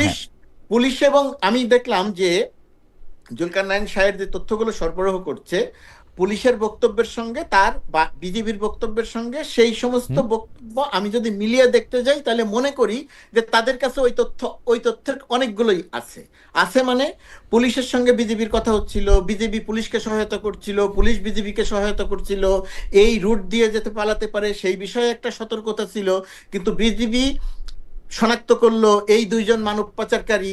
কারণ আমার প্রশ্নটা হচ্ছে, এই যে গল্পগুলো আমরা বছরের পর বছর ধরে শুনে আসছি, এখন 2 জন মানব পাচারকারী ওই অঞ্চলে আছে, তো 2 জন মানব পাচারকারীর বাড়িতে গিয়ে ঘেরাও করলেন 5 মিনিট আগে কেন, আর 5 মিনিট পরে কেন, আর 5 মিনিট আগে গেলেন না কেন? এই যে ওই 2 জন মানব পাচারকারী আছে, তো সেটা যদি শনাক্তই করা হয়, সেটা যদি মনেই করা হয়, এটা তো বিজেপি তখন জানতো না, বিজেপি তো বহু আগে থেকেই জানতো। তো তাহলে তাদেরকে এই হাদিকে গুলি করার আর পরে যখন থেকে স্বাভাবিকভাবে ধারণা করার কথা যে এই অপরাধীরা সীমান্ত পার হয়ে চলে যেতে পারে, তো তখন থেকেই কেন তাদেরকে নজরদারির মধ্যে আনা হলো না? কিন্তু যেহেতু আমরা এই যে গল্পগুলো দেখছি, এই গল্পগুলোকে আমি মনে করছি যে এই গল্পগুলোকে গণমাধ্যমকে সরবরাহ করা হচ্ছে এবং অমুকের সহযোগীকে ধরা হচ্ছে, অমুককে ধরা হচ্ছে, এইগুলো আমার কাছে খুব গুরুত্বপূর্ণ ঘটনা মনে হচ্ছে না, আমি সরকারের ভেতরের অংশ হওয়া সত্ত্বেও। মুর্তজা ভাই, আমি জুলকারনাইন শাহের খানকে যে প্রশ্নটা করছিলাম সেই প্রশ্নটা হচ্ছে যে আমি তথ্য নিয়ে না, কিন্তু আমি প্রসিডিউরটা শুরু করার ক্ষেত্রে যে আপনি জানছেন এখন হাদি কিন্তু খুব অপরিচিত একজন না, হাদি খুবই পরিচিত একজন, তাকে তার মুখ চেনা, তাকে যে গুলি করে তাকে হত্যার অ্যাটেম্প নেওয়া হয়েছে সেইটাও খুব দ্রুত জানা গেছে। তারপরে কি এই একটা করা হয়েছে সময় মতো?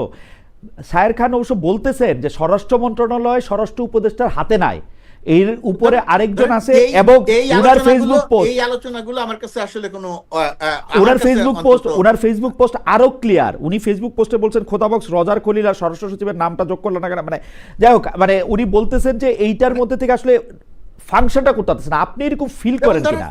না, যেমন ধরেন যেমন না মানে মুর্তজা ভাই, আমি একটু শর্ট করে দিই, আপনি দুইজনই যখন প্রায় একই সময়ে, আমরা কিন্তু খেয়াল করছি বিএনপির প্রথম 2001 থেকে 2006 সালে আলতাফ সাহেব এবং বাবর সাহেব মন্ত্রী প্রতিমন্ত্রী তারা কিন্তু ফাংশন করতে পারতেছিলেন না আসলে প্রপারলি। আলতাফ সাহেবকে সরাই দিয়ে শুধু একজন স্বরাষ্ট্র প্রতিমন্ত্রীকে রাখা হলো বাবর সাহেব, তখন কিন্তু এটা ভালো করতে পারলো বা তাদের ইচ্ছা মতো এটা করতে পারলো বলে মনে হলো। একই সমস্যা কি এখানে না? স্বরাষ্ট্র উপদেষ্টা, বিশেষ সহকারী, কার কি কাজ? এই আলোচনার মধ্যে আসলে আমি ঢুকতেই চাই না এই কারণে, এই লজিকে যে এইখানে ব্যক্তি একজন, দুইজন, তিনজন, কার উপরে কে, এই আলোচনাগুলো আমরা করতে পারবো, কিন্তু আমরা শেষ বিচারে গিয়ে দেখবো বা দেশের মানুষ দেখতে চাইবে কাজটা হলো কি না, কাজটা হচ্ছে কি না। তা এখন পর্যন্ত যে কাজের কথা বলছি, শুরু করাটা ধীর গতিতে, শুরু করার সময়ে অতি দ্রুত করলাম কিনা, আমরা যদি অতি দ্রুতই শুরু করতাম তাহলে আমার ধারণা যে ওই সীমান্ত পার হয়ে এরা চলে যেতে পারতো না। আপনি অতি দ্রুত যদি আমরা শুরু করতাম বা যথাসময়ে যদি আমরা শুরু করতাম, নিঃসন্দেহে এখানে আমাদের একটা দুর্বলতা আছে, কিন্তু ওই আলোচনাগুলো আমি আসলে ঢুকতে চাই না যে কে কার উপরে। এখানে যে যার উপরে হোক, দায় শেষ পর্যন্ত গিয়ে সরকার যায় তার উপরে গিয়ে পড়ে, প্রশংসা তার উপরে গিয়ে পড়ে। মুর্তজা ভাই, আপনিও সরকারে আছেন, আমি আসলে জাস্ট এটা জানতে চাই এইটা কি ডিফাইন করা আছে কার কোথায় দায়িত্ব? অর্থাৎ আমি প্রশ্নটা করি যে স্বরাষ্ট্র উপদেষ্টার দায়িত্ব হচ্ছে একটু, স্বরাষ্ট্র মন্ত্রণালয়ের দায়িত্বপ্রাপ্ত প্রধান উপদেষ্টার বিশেষ সহকারী দায়িত্ব, এটা কি ভাগ করা আছে? ডেফিনেটলি এটা ভাগ করা আছে। এখন প্রশ্ন মানে ক্লিয়ারলি ডিফাইন্ড, ওভারল্যাপিং নাই। এখন প্রশ্ন হচ্ছে ডেফিনেটলি ভাগ করা আছে, যার যার দায়িত্বের কথা তারা জানেন। এখন কে কোনটা করতে পারেন, কে কোনটা করতে পারেন না, সেটা ভেতরে যারা আছেন তারা বলতে পারবেন। এটা আমার অবস্থান থেকে সেটা বলা সম্ভব নয়। ওকে, আমি পরবর্তী প্রসঙ্গে যাইতে চাই। যদি জুলকারনাইন স্যার এই প্রসঙ্গে যদি কোনো মন্তব্য করার থাকে আপনি ছোট করে একটু মন্তব্য করতে পারেন, নাহলে আমি একটু পরবর্তী প্রসঙ্গে যাইতে চাই। আচ্ছা, পরবর্তী প্রসঙ্গটা হচ্ছে আজকে বিজয় দিবস বলেই শুধু না, ডিসেম্বর মাস আসলে নানা ধরনের আলাপ আলোচনা আমরা শুনি, কিন্তু এইবারের ডিসেম্বর মাসটা অনেকখানি আলাদা। আপনি নিজেও উল্লেখ করছেন, আমি গতকালে আপনার একটা অনুষ্ঠানে দেখতে পাইলাম যে চট্টগ্রাম বিশ্ববিদ্যালয় সহ দেশের বিভিন্ন বিশ্ববিদ্যালয়ে আমরা মুক্তিযুদ্ধের ইতিহাসকে নিয়ে একটা নতুন ইতিহাস সৃষ্টি, শহীদ বুদ্ধিজীবী দিবসটার সময় আমরা এটা শুনছি যে বুদ্ধিজীবীদের মার্চে হচ্ছে কারা, এইটা নিয়ে ভারতরা ছাত্রদের আন্দোলন সংগ্রাম, পাকিস্তানের পতাকা গিয়ে এখানে আইকে আসবে, সেই জন্য আবার কতজন এটার মধ্যে এটা বিএনপির কেন্দ্রীয় নেতা তারেক রহমান, মির্জা ফখরুল ইসলাম আলমগীর সহ অনেকেই বারবার জামায়াতের একাত্তরের ভূমিকা স্মরণ করে দিতে চাইতেছেন, কিন্তু সেই ক্ষেত্রে আমার আপত্তি আছে। এই জামায়াতের সঙ্গে এতদিন মিলামিলা রাজনীতি বিএনপিই করছে আসলে, তো কিন্তু আমরা আসলে কোথায় যাব? মানে আমাদেরকে যেগুলি গিলতে হইতেছে, গিলাটা কি পরিমাণ আপনি আমাদের দেখেন। এই যে আমি এই কথা বলতেছি, তখন আমাদেরকে একজন দর্শক, ওনার নাম তো বুঝে না, তবু একটু বলি, সারোয়ার MD X7H, খালেক মহিউদ্দিন, তোমাকে বারবার বলতেছি ভারতের কোনো ব্যাপারে দালালি করবে না, বাংলাদেশে দেশপ্রেমিক সাংবাদিক হিসেবে যদি থাকতে চাও তাহলে ভালো। মানে মানে মানে মানে এই যে এই ইউনূস সরকার আসার পরে স্বাধীনতার বয়ানটা চেঞ্জ হলো কেমন, আমি এই জিনিসটা বুঝলাম না। আমি আপনাকে এই যে আপনি বললেন যে আপনার বিভিন্ন ভাবে তারা উল্টাপাল্টা মন্তব্য করছে, আপনার সাথে কথা বলতে বলতে I received a text যেখানে চট্টগ্রাম মহানগর জামায়াতের আমির মোহাম্মদ নজরুল ইসলাম মন্তব্য করেছেন, মুজিব বাহিনীর গণহত্যার জবাবেই পাকিস্তানি সেনাবাহিনী 25শে মার্চ ক্র্যাকডাউন চালায়, দৈনিক ইত্তেফাকের সংবাদ। তো এটা যদি কেউ মন্তব্য করেন পাকিস্তান সেনাবাহিনী কেন ক্র্যাকডাউন চালিয়েছিল এবং এটা নাকি মুজিব বাহিনীর গণহত্যার জবাবে চালানো হয়েছিল, এই ধরনের মন্তব্য করে আমার মনে হয় যে এখন আমরা 55 বছর পরে আমরা কিন্তু আসলে বুঝি, জানার বহুত উপায় আছে। কিছু লোকজন হয়তো তাদের জানার সুযোগ কম, তারা হয়তো আপনার পড়াশোনার এত করতে পারেন নাই অথবা এত বেশি গবেষণার সুযোগ নাই, তারা they resort to YouTube, social media, এবং এখানে কিছু লোকজন জঘন্য প্রকৃতির লোকজন যা বলছে তারা সেখান থেকেই নেওয়ার না চেষ্টা স্যার, করছে। আপনি খেয়াল করেন সরকারের একজন প্রেস মিনিস্টারের দায়িত্বপ্রাপ্ত ওয়াশিংটনে বাংলাদেশ দূতাবাসের প্রেস মিনিস্টার, উনিও যদি স্বাধীনতা নিয়ে একটা কথা বলেন, উনি আজকে সবুজ পাঞ্জাবি পরে আসছে, 50,000 গালি খাবে এই পাঞ্জাবি পরার জন্যই। মানে এবং এগুলিকে কি সরকার থেকে উৎসাহিত করা হয় কিনা এটা আমার একটু বুঝতে ইচ্ছা করে, কারণ আমি একবার দুবার সরকার থেকে উৎসাহিত করা হয় কিনা, আমি তো আপনাকে বললাম যে যেই ব্যক্তি বাংলাদেশের স্বাধীন আপনার বিজয় দিবসে নিয়ে কথা বলার মতো ধৃষ্টতা দেখায়, যে বলতে পারে যে আমি 16ই ডিসেম্বর বিজয় দিবস মানি না, তাকে আপনি আবার সরকারি অনুষ্ঠানে দাওয়াত দেন কেন? যদি এটা হয়, যদি আপনি এদেরকে এনকারেজ না করে থাকেন, তাহলে why do you entertain this people in state ceremonies? এরা কিভাবে দেশের গুরুত্বপূর্ণ সভা মিটিং এ গিয়ে হাজির হয়ে যাচ্ছে? যে ব্যক্তি আমার বেসিকে স্বীকার করতেছে না, যে আমার অস্তিত্ব স্বীকার করার চেষ্টা করতেছে না, যে আমার অস্তিত্বকে প্রশ্নবিদ্ধ করার চেষ্টা করতেছে, সে কিভাবে আমার সরকার প্রধানের বাসভবনে অথবা সরকার প্রধানের কার্যালয়ে প্রবেশ করতে পারে? এটা তো আপনি আমাকে বলতে হবে। অ্যাবসলিউটলি। আমি জনাব গোলাম মুর্তজার কাছে এই প্রসঙ্গে আমার প্রশ্ন হচ্ছে, গতবারের মতো এইবারও বিজয় দিবসের কুচকাওয়াজ এই সরকার করে নাই। এই সরকার মানে মুর্তজা ভাই, এবং আজকে যেটা হয়েছে, আমি যেটা দেখেছি যে জাম্প দিচ্ছে একটা ফানি ক্যারেক্টার আছে ওইখানে, আশিক নাম, এবং এটা সে আবার হাদির হেলমেট, ছবি আঁকা হেলমেট সহ সে ওটা নিয়ে জাম্প করেছে, এবং সেনাবাহিনীর 54 জন লোক আছে ওইখানে, বাট সেই ঘুরে ফিরে দেখা যাচ্ছে যে চিফ অ্যাডভাইজারের পেজ থেকে তার ছবি দেওয়া হচ্ছে, তাকে পোর্ট্রে করা হচ্ছে। কেন ভাই? সে তো ফৌজের কেউ না, সে কোনো একটা চান্সে সে ওখানে গিয়ে ঢুকে গেছে, তাকে পোর্ট্রে করতে হচ্ছে। যদি ইন্সপায়ার করার জন্য 16 ডিসেম্বরকে মনে রাখার জন্য একজন সিভিলিয়ান, যদি যেই সিভিলিয়ান আসলে মানে প্যারাট্রুপিং তো আসলে সিভিলিয়ানরা সাধারণত করে না, যেহেতু সিভিলিয়ান হিসেবে উনি করেন, সেইটা একটা মানে আমি খুব মানে এটাতে আমার খুব একটু আপত্তি আমি দেখি না আর কি, যে সিভিলিয়ান প্যারাট্রুপার তো আমরা আগে দেখি নাই আসলে সাধারণত, মানে সিনেমা ছাড়া না মানে আমরা আমিও কখনো দেখি নাই। ও আচ্ছা, সেইটাও একটা কথা। আমি একটু গোলাম মুর্তজা ভাই আপনার কাছে একটু জানতে চাই যে বিজয় দিবসে কুচকাওয়াজ হয় নাই পরপর 2 বার, এটার কি কোনো রিজন আছে? মানে না ধরেন এইসব একটা পরিবর্তিত পরিস্থিতিতে 5ই আগস্টের পরে এখন কোন পরিস্থিতিতে সরকারের পক্ষ থেকে সিদ্ধান্ত নেওয়া হয়েছে যে বিজয় দিবসের কুচকাওয়াজ হবে না, সেটা সরকারের জায়গা থেকে বলতে পারবে। ওয়াশিংটনে বসে, দূতাবাসে বসে আমি এই জায়গাটা থেকে কোনো মন্তব্য করতে চাই না, এটা নিয়ে নিশ্চয়ই কোনো লজিক্যাল গ্রাউন্ড ছিল, সেই কারণে হয়তো করতে পারে না। কিন্তু আমি যে জায়গাটা নিয়ে কথা বলতে চাই, যে এই যে বাংলাদেশ 16ই ডিসেম্বর বিজয় দিবস, 25শে মার্চের কালো রাত ইত্যাদি নিয়ে যে সমস্ত, বা ওই যেটা জুলকারনাইন সাহেব যেটা বললেন যে মুজিব বাহিনীর আক্রমণের পরিপ্রেক্ষিতে গণহত্যা চালিয়েছে, এই যে তথ্যগুলো, বা আমি 16ই ডিসেম্বর মানি না, এই যে তথ্যগুলো ছড়ানো হচ্ছে, এই ঘটনাগুলো কেন ঘটানো হচ্ছে, বা এই ঘটনাগুলো কিভাবে ঘটতে পারছে? এই ঘটনাগুলো যারা এই কাজগুলো করছেন, যারা এই কথাগুলো বলছেন, যেহেতু 5 আগস্টের 5 আগস্টের সময়ে 5 আগস্ট অর্থাৎ এই গণঅভ্যুত্থানে বৃহত্তরভাবে জামাতের শিবির সহ এদের একটা গুরুত্বপূর্ণ ভূমিকা ছিল। পরবর্তীতে যে সরকারটা ক্ষমতায় এসেছে, এই সময়ে এসে এরা মনে করছে, যেহেতু মুক্তিযুদ্ধের ইতিহাস জামাতের পক্ষে তো আসলে বলাও সম্ভব নয়, পালন করাও সম্ভব নয়, কারণ জামাত সেই সময়ে যে মুক্তিযুদ্ধের বিরুদ্ধে ছিল এটা তো তারা নিজেরাও স্বীকার করে। আমরা একরকম করে জানি আর তারা আরেক রকম করে বলে, কিন্তু শেষ পর্যন্ত গিয়ে ঘুরিয়ে ফিরিয়ে তাদেরকেও বলতে হয় যে হ্যাঁ, আমরা 1971 সালে মুক্তিযুদ্ধের বিরুদ্ধে ছিলাম, আমরা অখণ্ড পাকিস্তান চেয়েছিলাম, ইত্যাদি ইত্যাদি তাদের বলতে হয়। কিন্তু যেহেতু প্রকৃত ইতিহাসটা তারা বলতে পারে না, কখনো তারা এই জায়গাটিতে চুপ থাকে, কখনো সুবিধাজনক সময় তারা যখনই পায় তখনই তারা এক ধরনের দাম্ভিকতা দেখায়। আপনার খেয়াল থাকবে এবং মুর্তজা ভাই দেখেন, একদম শেখ হাসিনার বয়ানগুলি প্রতিষ্ঠিত করে যে আমরা ছাড়া আর কেউ মুক্তিযুদ্ধের কথা কখনো বলবে না, উল্টাপাল্টা কথা বলবে। আপনি যখন এটা বলতে চান তখন এটা ভাইসা যাচ্ছে মোদির টুইট নিয়ে। মোদি বলছে যে এটা বিজয়, তো মোদি ইন্ডিয়ার সাথে মুক্তিযুদ্ধটা তো ধরেন, মুক্তিযুদ্ধটা তো আওয়ামী লীগের একক কোনো সম্পদ না। এই মুক্তিযুদ্ধ 1971 সালে অল্প কয়েকজন মানুষ ছাড়া সব মানুষ এই মুক্তিযুদ্ধের অংশীজন ছিল, অল্প কয়েকজন মানুষ ছাড়া। তা এখন এই যে 16ই ডিসেম্বর বা যে কথাগুলো বললাম আমি, এই কথাগুলো যখন বলা হয় তখন মুক্তিযুদ্ধটাকে আওয়ামী লীগের দিকে ঠেলে দেওয়া হয়।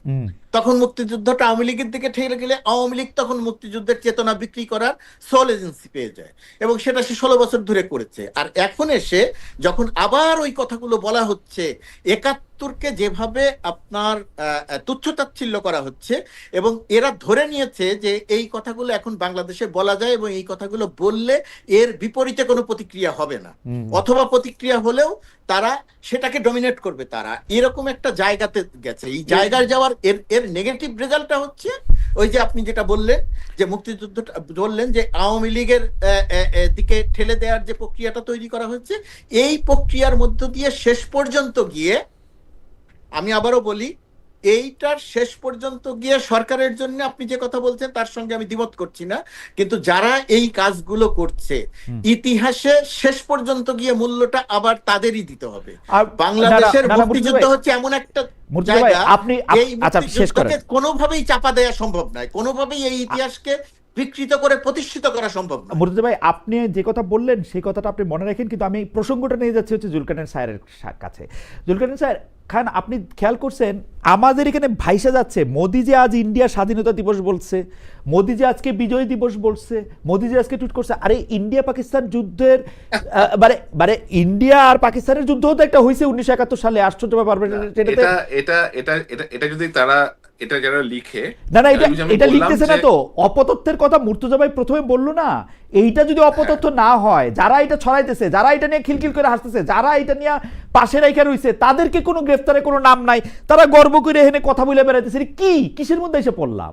আমি তো আপনাকে সেটাই আগে থেকে বলেছি, বাট আমাদের তো মুক্তিযুদ্ধের একটা ইনস্ট্রুমেন্ট অফ সারেন্ডার আছে। নরেন্দ্র মোদি টুইট করছে, নরেন্দ্র মোদি টুইট করে না নরেন্দ্র মোদি, আমি আসছি ওখানে আপনাকে এই যে ভারতের প্রতি যে বিদ্বেষ, ইট ইজ আন্ডারস্ট্যান্ডেবল কেন ভারতের প্রতি বিদ্বেষ আছে। ভারত গত 16 বছর ধরে যেভাবে শেখ হাসিনার সরকারকে সাপোর্ট দিয়ে গেছে একচোখা ভাবে, এবং আমাদের বিভিন্ন ন্যাশনাল ইস্যুতে ভারত যেভাবে স্টেপ ইন করেছে তাদের স্বার্থ হাসিল করার জন্য, অবশ্যই সাধারণ জনগণের ভারতের প্রতি অবশ্যই বিদ্বেষ থাকাটা খুবই স্বাভাবিক। 100% আমি শুধু একটু ছোট করে কথা বলি, আমাদের সবার সেই বিদ্বেষ আছে, কম আর বেশি আমাদের সবার।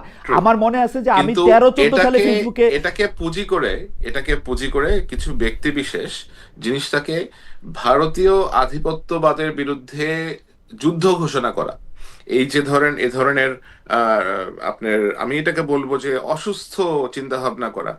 আপনি একটা শান্তি চান কিনা? আমরা তো সবাই শান্তিপ্রিয় মানুষ। আপনি ভারতের সাথে যুদ্ধ করতে চান, আপনাকে তো চিন্তা করতে হবে আপনি নিজের ক্যাপাসিটি আছে কিনা, নিজেকে সেভাবে আপনি গড়ে তুলেছেন কিনা, আপনার সক্ষমতা আছে কিনা, অথবা আপনি এটা যে করবেন এটার ব্যাকলিস্টে নেওয়ার মতো সামর্থ্য আপনার কাছে আছে কিনা। তো এগুলা আকৃত চিন্তা না করে এই ধরনের হাইলি পপুলিস্ট চিন্তা ভাবনা পেডেল করে যারা আপনার পাবলিক সিম্প্যাথি অথবা পাবলিক সাপোর্ট পাওয়ার চেষ্টা করে, এরা বেসিক্যালি একটা নিজস্ব চিন্তা, নিজস্ব একটা কিছু স্বার্থ সিদ্ধি উদ্ধারের জন্য তারা এই কাজগুলো করে থাকে।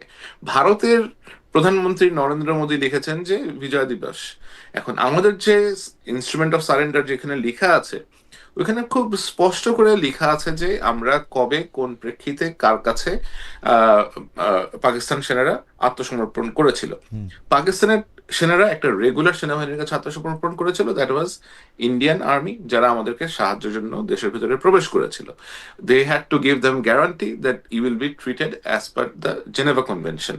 এই জেনেভা কনভেনশন তো আপনাকে এনশিওর করতে হবে যে এদের এত 91,000 ট্রুপস, এই 91,000 ট্রুপস যদি পাবলিকের ছেড়ে দেওয়া হতো, পিটায় মেরে ফেলতো ওদের অনেককে।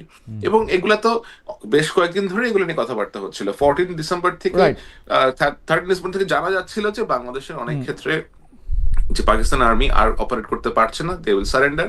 তখন থেকে আলাপ আলোচনা চলছিল যে কিভাবে কার কাছে সারেন্ডার করবে, কোথায় সারেন্ডার করবে, এগুলা already they have decided that.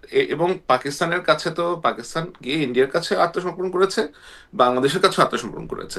তো এটা পার্শিয়ালি ইন্ডিয়া তাদের ক্রেডিট নিচ্ছে, তো তাদের ক্রেডিট তারা নেয়, এটা কি আপনি মানা করতে পারবেন? না, আমাদের ক্রেডিট তো ইন্ডিয়ার ক্রেডিট একটা জিনিস, ইন্ডিয়া পাকিস্তানের সাথে যুদ্ধে তো আসলে অংশগ্রহণ করছে, মানে 1971 সালে অংশগ্রহণ করছে, এবং সেইটা আমরা আমাদের যুদ্ধটা জিতছি। এই যে আপনি ভারতীয় স্যার, এই যে আপনি ভারতীয় আধিপত্যবাদের কথা বলেন না, আমি আমি আর গোলাম মুর্তজা কিন্তু সাক্ষী, যখন এই সরকারের কেউ ভারতে গ্যাস রপ্তানি করে দিতে চাইছিল তখন আমরা তেল গ্যাস বিদ্যুৎ বন্দর রক্ষা কমিটি করছি, আমি আর উনি পাশাপাশি ইয়ার মেম্বার, এবং আমরা আমি রাস্তায় জানি। দাঁড়াইয়া দিনের পর দিন দাঁড়াইয়া আমরা কিন্তু সেই গ্যাস রপ্তানি বন্ধ করছি। কারা সেই গ্যাস রপ্তানি? আমি জানি। এখন মুর্তজা ভাই, এই ভারতীয় আধিপত্যবাদটা কি? মানে স্বাধীনতার কথার সাথে ভারতীয় আধিপত্যবাদ, ভারতীয় বিজয় দিবস, এই বিজয় দিবস মানি না, আর অনেক সহমত শব্দ দেখেন, আপনি যা বলছেন আর জুলকারনাইন সাহেব যে কথাগুলো বলেছেন ওই কথাগুলোর পরে খুব বেশি কিছু যোগ করার নাই। এক নাম্বার কথা হচ্ছে এই যে ভারত বিদ্বেষী একটা মনোভাব, এই ভারত বিদ্বেষী মনোভাবটা গত 16 বছরে সবসময় কম বেশি ছিল। গত 16 বছরের মধ্যে গত 10 বছর যদি আপনি ধরেন, আওয়ামী লীগের 16 বছরের 10 বছর, এই 10 বছর একটা তীব্র জায়গা ধারণ করেছে। যেভাবে সীমান্তে গুলি করে মানুষ হত্যা করা হয়েছে, যেভাবে ভোটারবিহীন রাতের নির্বাচনগুলোকে যেভাবে সাপোর্ট দেয়া হয়েছে, যেভাবে বাংলাদেশে তাদের পররাষ্ট্র সচিব এসে আরেকজন রাজনৈতিক নেতাকে নির্বাচনে অংশ নিতে বলেছে, যে কাজগুলো করেছে, যে কথাগুলো করেছে, এই সমস্ত সবকিছু মিলিয়ে একটা বর্তমান সময়ে এসে একটা তীব্র আবার এর মধ্যে এই যে আওয়ামী লীগের লোকজন হাসিনা সহ সবাই পালিয়ে ভারত চলে গেছে এবং সেখানে গিয়ে পালিয়ে গিয়ে শেখ হাসিনা প্রতিদিনই মানুষ হত্যা করতে চাইছেন, শেখ হাসিনা প্রতিদিনই বাংলাদেশে একটা যুদ্ধ তৈরি করতে চাইছেন। এই যে ঘটনাগুলো ঘটছে, এই ঘটনার পরিপ্রেক্ষিতে বাংলাদেশ একটা ভারত বিদ্বেষী মনোভাবের একটা উর্বর ভূমিতে পরিণত হয়ে আছে। সেরকম একটা জায়গাতে যখন নরেন্দ্র মোদী ভারতের প্রধানমন্ত্রী একটি টুইট করেন এক্সে, তখন তিনি লেখেন ভারত পাকিস্তান যুদ্ধ এবং সেই যুদ্ধে পাকিস্তানকে পরাজিত করার যে কাহিনীটা তিনি লেখেন, ঘটনাটি লেখেন, আমরা আমাদের মতো করে কথা বলতে পারি, কিন্তু এটাকে কেন্দ্র করে আমরা এখন না এইখানে না যা মুর্তজা ভাই, করছি, আমরা বলতে- ইন্টারেস্টিং ব্যাপার, পাকিস্তানের পাঠ্য বইয়ে 71 সালের 16 ডিসেম্বরের ভাষণটা কি? ওরা কার কাছে হারছে? পাকিস্তানের ভাষণটা কি? আমি আসছি ভারতীয় ওই ভাষণ আর জায়গাতে। পাকিস্তানি ভাষাকে আমরা কি করব? না খালেদ, জি। পাকিস্তানিরা কার কাছে হাঁটছে ওই ভার্সনটা আমার কাছে গুরুত্বপূর্ণ নয়। আমার জি। কাছে গুরুত্বপূর্ণ হচ্ছে আমাদের ভার্সনটা কি, এক নাম্বার। দুই নাম্বার হচ্ছে আসলে ঘটনাটা কি ঘটেছিল। বাংলাদেশ পাকিস্তানের সঙ্গে যুদ্ধ করেছিল, ভারত সেই যুদ্ধে আমাদেরকে সহায়তা করেছিল। যুদ্ধের একটা পর্যায়ে এসে ভারত পাকিস্তান যুদ্ধ করেছে। বাংলাদেশের এই ফ্রন্টটা ছাড়াও আরো দুটি ফ্রন্টে ভারতের সঙ্গে যুদ্ধ হয়েছে পাকিস্তানের, তিনটি ফ্রন্টে পাকিস্তানের যুদ্ধ হয়েছে। বাংলাদেশের তো যুদ্ধ করেছে একটা ফ্রন্ট, একটা জায়গাতে। বাংলাদেশের ভেতরে থেকে পূর্ব পাকিস্তান তার ভূমিতে থেকে পাকিস্তানিদের সঙ্গে যুদ্ধ করেছে, আর ভারত তার ভারতের থেকে এসে বাংলাদেশের একটা ফ্রন্ট আরো দুইটা ফ্রন্টে যুদ্ধ করে পাকিস্তানকে পরাজিত করেছে। ডেফিনেটলি আমাদের যুদ্ধে আমরাই পাকিস্তানকে পরাজিত করেছি, ভারত আমাদের সহায়তা করেছে। এই ইতিহাস আমাদের, এর বাইরে কোনো ইতিহাস নাই। এই ইতিহাস নিয়েই আমাদের থাকতে হবে। ভারত পাকিস্তানকে পরাজিত করেছে, কোনো সন্দেহ নাই। ভারত এই কৃতিত্ব নেবেই, নরেন্দ্র মোদী এই কৃতিত্ব নেবেই। সেটা নিয়ে আমার কথা থাকলে আমি কথা বলবো, কিন্তু সেটা নিয়ে আমি হা হা হি হি কান্নাকাটি এইগুলো করার কোনো মানে হয় না। আমি আমার ইতিহাস নিয়ে থাকবো। মুর্তজা ভাই, আমার প্রশ্নটা হচ্ছে মুক্তিযুদ্ধকে, বিজয়কে, ৭১কে ভারতের বা আওয়ামী লীগের সম্পত্তি কেন মনে করা হইতেছে? কেন মনে করা হইতেছে মুক্তিযুদ্ধকে আঘাত করলে আওয়ামী লীগ আঘাত পাবে? মানে ওইটা তো সাংঘাতিক আওয়ামী লীগের ফিরে আসার জায়গা। এটা মনে করার যথেষ্ট কারণ আছে, কারণ আওয়ামী লীগ গত কয়েকটা বছর, গত 15-16 বছর সিচুয়েশনটা এমন করেছে যে তারা মুক্তিযুদ্ধকে ওয়েপনাইজ করেছে তাদের পলিটিক্যাল, তারা মুক্তিযুদ্ধ বিক্রি করছে, খারাপ কাজ করছে। আপনি যেই কারণে যে চালে কাকর মেশাইছে তারে খারাপ কইতে গিয়ে আপনি চাইল খারাপ করবেন না, সেটা অবশ্যই না। সেটা এখন এটা যারা করছে, এই কাজটা যারা করছে তারা অবশ্যই একটা উদ্দেশ্য নিয়ে করছে। বাট এই যে একটা বিশাল সংখ্যক মানুষজনের আপনার মনের মধ্যে আওয়ামী লীগ এবং মুক্তিযুদ্ধ সমার্থক একটা বিষয় পরিণত হয়েছিল, এবং এটা আওয়ামী লীগরাই করেছিল। আওয়ামী লীগের যেই আপনার লিডারশিপ ছিল তারাই বিষয়টাকে এমন করে ব্লেন্ড করেছে, এমন করে তারা একটা লোকজনের সাইকেলের মধ্যে আপনার প্রবেশ করানোর চেষ্টা করেছে যে মানুষজন আওয়ামী লীগ এবং মুক্তিযুদ্ধ একটার পরিপূরক হয়ে গিয়েছে। আওয়ামী লীগ কখনোই স্বীকার করে নাই যে বাংলাদেশের সাধারণ লোকজনের, আওয়ামী লীগ তো আমাদের কাছ থেকে মুক্তিযুদ্ধ ছিনতাই করছে।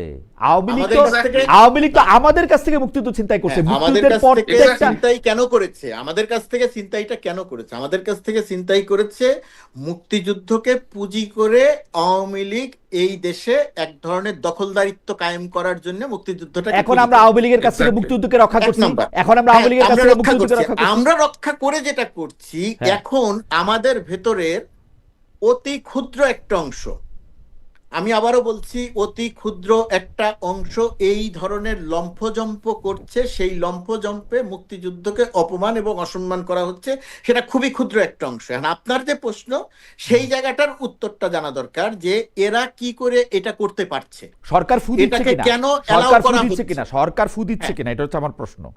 সরকার ফু দিচ্ছে না, কিন্তু সরকার রিয়াক্ট করছে না। হয়তো সরকার ফু দিচ্ছে, আমি সেটা মনে করি না, তাহলে কিন্তু তো সরকার রিয়াক্ট করা উচিত। ওই react যে আমি করছে। বললাম যে যে লোক বলতে পারে যে 16ই ডিসেম্বর বাংলাদেশের বিজয় দিবস এটা আমি মানি না, সে তাহলে রাষ্ট্রীয় কোনো অতিথিশালায় অথবা রাষ্ট্রীয় না, কোনো অবশ্যই ফাংশনে অবশ্যই সেখানে তাদেরকে ইনভাইটেড হচ্ছে। অবশ্যই তাদেরকে উৎসাহিত করা হচ্ছে। জনাব গোলাম মুর্তজা ভাই তার জায়গা থেকে এটা বলছে যে ধরেন রিয়েক্ট আমার করতেছে জন্য, না। আমি ধরেন আমি আপনি কিভাবে দেবেন, ধরেন ডক্টর ইউনূসের যদি আপনি দেখেন, ডক্টর ইউনূস 1971 সাল মুক্তিযুদ্ধের পুরো সময়টাতে যুক্তরাষ্ট্রে অবস্থান করেছেন। সেই আমাদের সাবেক অর্থমন্ত্রী আওয়ামী লীগের আবুল মাল আব্দুল মুহিত সহ এইখানে তারা খুব গুরুত্বপূর্ণ রোল প্লে করেছেন, মুক্তিযুদ্ধের পক্ষে খুবই গুরুত্বপূর্ণ রোল প্লে করেছেন। তারপরে যুদ্ধ বিধ্বস্ত বাংলাদেশে ফিরে গেছেন। ওই ইতিহাস যদি আপনি খোঁজ করতে যান তাহলে দেখবেন অত্যন্ত গৌরবের ইতিহাস। এখন সেই রকম একজন মানুষ সরকার, সেই রকম একজন মানুষের যে সরকার, সেই সরকারের একজন মানুষ হিসেবে আমি অত্যন্ত গর্বিত। কিন্তু সেই সময় যখন ক্ষুদ্র একটা অংশ যখন মুক্তিযুদ্ধকে তুচ্ছ তাচ্ছিল্য করে, 71কে তুচ্ছ তাচ্ছিল্য করে, 16ই ডিসেম্বরকে তুচ্ছ তাচ্ছিল্য করে, সেটার জন্য আমি খুব ব্যথিত হই। মানে ব্যথিত হই কেন? ব্যথিত হই যেহেতু আমি এই সরকারের অংশ, সেই কারণে আমি একটু মার্জিত ভাষায় বলছি, অন্য কোনো শব্দ ব্যবহার করতে পারছি না বলে। অ্যাবসলিউটলি ঠিক আছে। আমরা আচ্ছা, আমাকে একটা স্মরণ করায় দিয়েছেন যে আমার একটা স্লিপ অফ টাং হয়েছে, আমি হাদির মৃত্যু বলেছি। আমি খুবই হাদিকে মৃত্যু চেষ্টা, আমি হ্যাঁ আমাদেরও ভুল হয়েছে। আমি এটা হত্যার চেষ্টা বলতে হবে এবং গুরুতর আহত এটা বলা উচিত। এটা আমি আগে ঠিক করে নিলাম। এবং আমি খুবই মানে একটা প্রাণচঞ্চল, একটা উচ্ছল, একটা মানে পুরো একটা জীবনের মতো একটা ছেলে, তাকে গুলি করা হয়েছে। আমি খুবই ব্যাপারটা নিয়ে খুবই আপসেট ফিলও করেছি সারাটাক্ষণই, এবং আমাদের শো ছিল না বলে আমি এটা নিয়ে কথা বলতে পারিনি।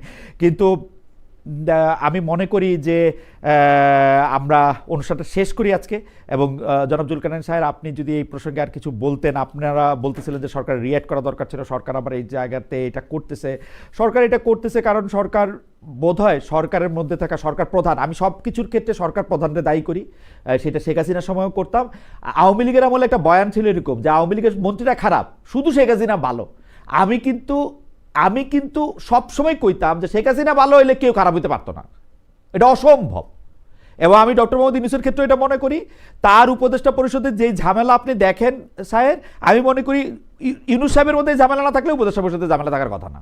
যাই হোক, আপনি শেষ কথা বলবেন। আমি তার আগে খালি দর্শকদের কাছে যেটা জানতে চাইছিলাম সেটা একটু বলে রাখি। সেটা হচ্ছে জাতীয় সংসদ নির্বাচন সামনে রেখে সব রাজনৈতিক দলের জন্য নিরাপত্তা প্রোটোকল বাড়াবে সরকার। প্রিয় দর্শক, পুলিশ এভাবে নিরাপত্তা নিশ্চিত করতে পারবে বলে মনে করেন কিনা? 22,000 দর্শক ভোট দিয়েছেন, এর মধ্যে 18% মনে করেন পারবে, 82% মনে করেন যে পারবে না। জুলকারনাইন স্যার, আপনি যদি নিরাপত্তা প্রসঙ্গে শেষ যাওয়ার আগে আমি শুধু এখানে একটা কথা একটু বলতে চাই। প্লিজ।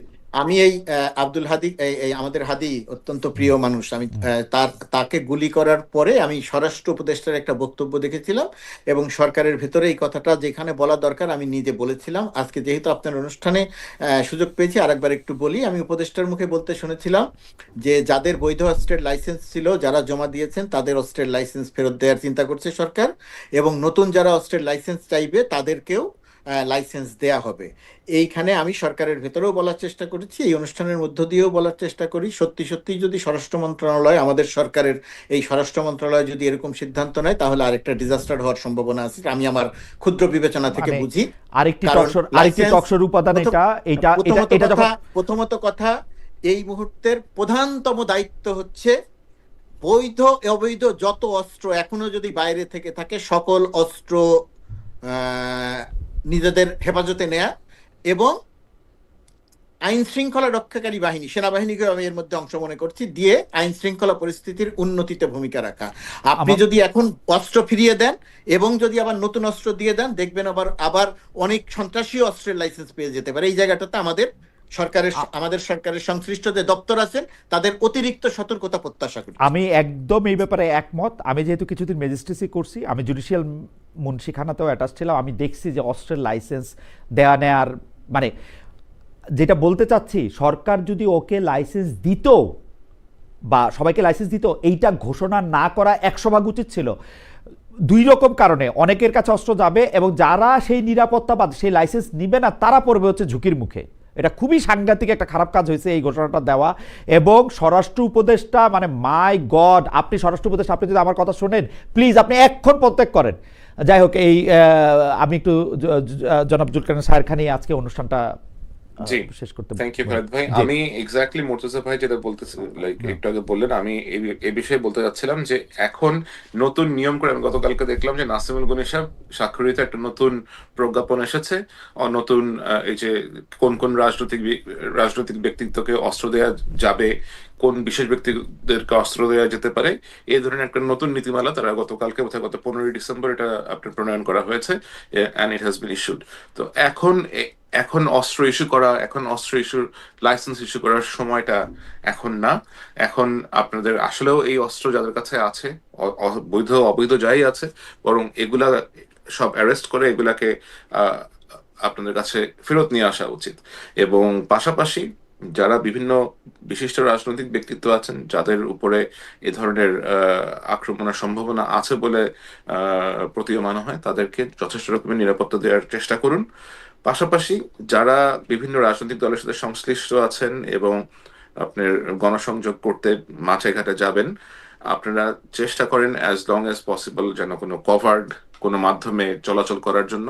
কারণ যে গোষ্ঠী দেশের ভিতরে ঢুকেছে, এরা এটা এটা আসলে বেশ মারাত্মক। এরা বিশেষ উদ্দেশ্য নিয়েই ঢুকেছে।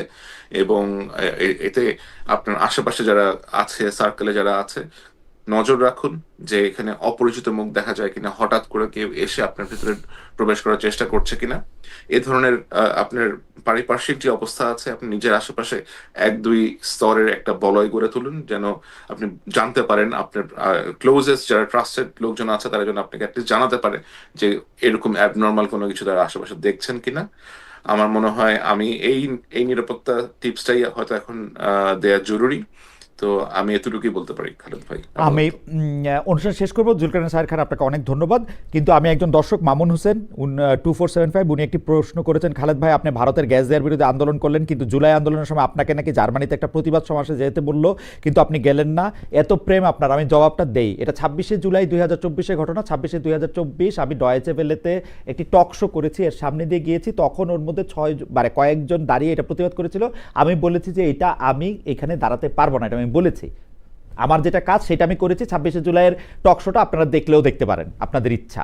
এবং এই যে এইগুলি এইখানে খালেদ আমি একটু এই জায়গাতে যোগ করি, দর্শক যারা আছেন তারা হয়তো ভালো প্রত্যাশার জায়গা থেকে কথাটা বলেন, তাদের উদ্দেশ্যে বলি, ধরেন আমরা যারা সামনে, ধরেন আপনি যেটা তেল গ্যাস বিদ্যুৎ বন্দর রক্ষা কমিটি বললেন, তেল গ্যাস বিদ্যুৎ বন্দর রক্ষা কমিটির পক্ষ হয়ে বা তারা যে কাজ করেছে সেই কাজের সঙ্গে সম্পৃক্ত হয়ে আমি আর আপনি কাজ করেছি, এরকম বহু মানুষ কাজ করেছে, অসংখ্য। হ্যাঁ, কিন্তু আমি কখনো কোনোদিন তেল গ্যাস বিদ্যুৎ বন্দর রক্ষা কমিটির কোনো সমাবেশে, শাহবাগে গিয়ে মানববন্ধনে বা কোনো সমাবেশে গিয়ে দাঁড়াই না। আমাদের পক্ষে সম্ভব, সাংবাদিক হিসেবে আমি সেটা দাঁড়াতে পারি না, কিন্তু আমি তাদের রাউন্ড টেবিলে গেছি, তাদের আলোচনা অনুষ্ঠানে গেছি।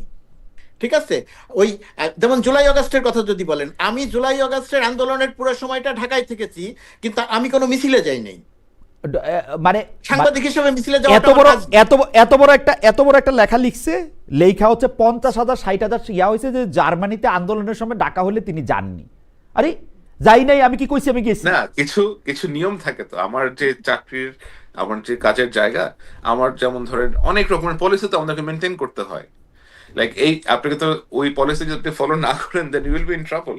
না, আর সবাইকে মাঠে না, যাওয়ার দরকার নেই তো। ট্রাবল আপনি 26শে জুলাই টক শোটা, 26শে জুলাই 2024 সালে যে টক শোটা, সেটার মধ্যে সাবেক বিচারপতি মানিক সাহেব ছিলেন, আর একজন ছিলেন হচ্ছে অধ্যাপক মানস চৌধুরী। ওই টক শোটা করার জন্য আমাকে হিউজলি প্রিপেয়ার করতে হয়েছে, এবং দ্যাট ওয়াজ ওই টক শো টাইম। আপনারা আমার টক শোটা দেখেন ভাই, আপনারা আমার মিছিলে না দেখে ওই দিনই তো আমি আপনাকে একটা মজার কথা বলি খালেদ ভাই। আমাকে গতকালকে আমি যখন অফিসে ছিলাম, আমি একটা মেইল পেয়েছি যে আমাকে আজকে বাংলাদেশের রিসেপশনে, আপনার বিজয় দিবসের রিসেপশনে ইনভাইট করা হয়েছে সন্ধ্যার সময়। তো আমি এটার জন্য আমার যিনি বস আছে তার কাছে আমি অনুমতি চেয়েছি। মানে আমি এখন পর্যন্ত আমি দুপুর 1টা পর্যন্ত ওয়েট করেছি, বিকজ আমার বাসা থেকে আমার লাইক অফিস বেশ দূরে আর কি। তো I did not receive any answer and I did not travel there. কারণ আমাকে তো অনুমতি না পেলে তো আমি যেতে পারবো না। আমার মনে হয় যে আপনাদের দুজনের বক্তব্যে আজকে অনেকগুলি প্রশ্ন আপনাদেরকে করা গেছে, করতে পারছি। আমরা বিজয় দিবস আমি যেখানে আছি সেখানে বিজয় দিবসের মাঝামাঝি অবস্থা, মানে আমাদের 12টা 12 বাজে। সায়ের যেখানে আছেন সেখানে আরও 5 ঘন্টা এগিয়ে আছেন সায়ের, তো বিকেল হয়ে গেছে। জি। আমাদের